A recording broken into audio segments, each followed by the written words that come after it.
On this episode of Pitch Chris, we're going to find out how do you break into the entertainment business in Atlanta, money talks, how do you speak the language, and what do casting directors look for when it comes to headshots?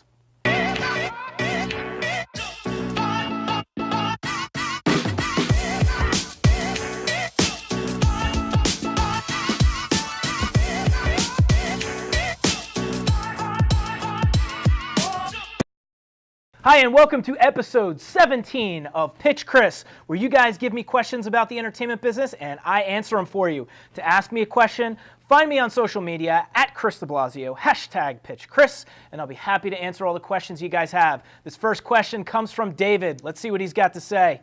Hey Chris, I got a quick question for you. As a student about to graduate from a film school, what is the best way to break into the Atlanta film industry? Hey David, bravo to you for graduating film school. That's a very good task to add to your resume.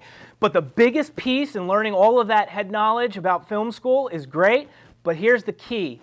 Knowing who's around you, all those people that are in your classroom, all your classmates, that's key, is networking with them. So I hope that you connected with them on LinkedIn, Facebook, Instagram, whatever it is. You want to build that network, because I'll tell you, some of those people in your class are going to be the next big directors, producers, whatever that job may be, and the fact that you're connected to them and you have that relationship is going to help get you work. The second thing, as soon as you get out of film school and you move to Georgia, you want to establish Georgia residency, because we're only going to be able to hire you if you're a Georgia local.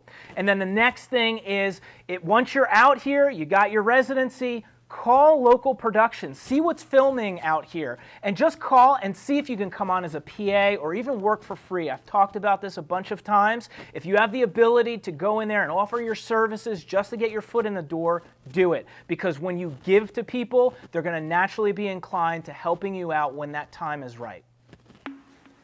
Hi Chris, I'm Pamela. I'm here in Atlanta, Georgia, and I'm an independent filmmaker. I'm really interested in how I can go about getting funding for my projects. I've had to be the sole financier for my very first project, which was pretty challenging since I didn't have much of a budget. I know that there are grants out there. How do we find them? And also, how do you get financing for future projects?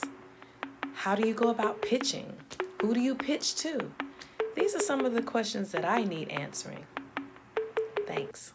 Hey Pamela, great question. So first off, hats off to you for financing your own project, because for me as a producer and investor, the fact that you put money into your own project, your own hard-earned money, shows me and other investors that you believe in yourself, and you believe in yourself as a filmmaker to get projects done. So I would actually, you talked about pitching, I would even incorporate that in your pitch. Your first project you did completely by yourself, you raised the money yourself, and you got it off the ground. The second thing is you want to educate yourself. Learn about the tax incentives. Learn about investor lingo. So when they do ask you questions, you look like you're fiscally responsible with their money. So they know that they're not going to lose out when they put that first dollar on you.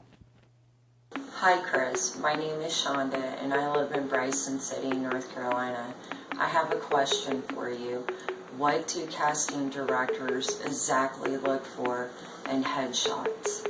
So there are a few different things that casting directors look for when it comes to headshots, but some people may be against me on this, but this is what I believe. I believe you should have a few different styles of headshots. So for instance, if it's a medical show, dress a little bit more like maybe a nurse or a doctor. If it's something like NCIS and it's more of like a crime drama type show, maybe dress up as a little bit more like a police officer or a detective. Have those in your back pocket, because when you're able to get really, really specific on the role that you're going for, it could give you that leg up on those thousands, if not tens of thousands of people that are going out for that same role.